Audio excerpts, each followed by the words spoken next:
నేను చెప్పేది ఏంటంటే నేను సలహా కొత్త బడులు కడతాం. ఈ బండి ఉన్న పాత బడులకు ఫస్ట్ మరమ్మతు, గ్రంథాలయాలు కొత్తవి కడతాం. ఇగో జరగాక నేను ఇవి మన స్కూళ్ళు గ్రంథాలయాల పరిస్థితి ఫస్ట్ వీటికి కడితేనే డౌట్ ప్రజలకు. కొత్తవి కట్టుడు అంటేనే కమిషన్. తట్ట పని మట్టి పని సిమెంట్ పని ముట్టుకుర్రు అంటేనే అవి కమిషన్ల దందా. ఇవి బాగు చేయరు సార్. సర్కారు దవాఖానలో మూత్రశాలలు గతిలేవు. స్కూళ్ళల్లో మోత్కూరు హై స్కూల్లో 2 వాష్రూమ్లు ఉంటాయి. 500 మంది పిల్లలు. ఫస్ట్ ఉన్న బడులను బాగు చేయరి. 1800 స్కూల్ మూతపడ్డాయి. తెలుసు ఎందుకు మూతపడ్డాయి?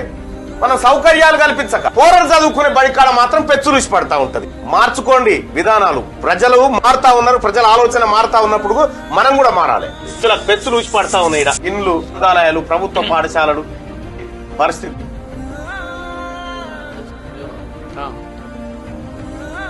నడుస్తున్నది అది. ఇక్కడ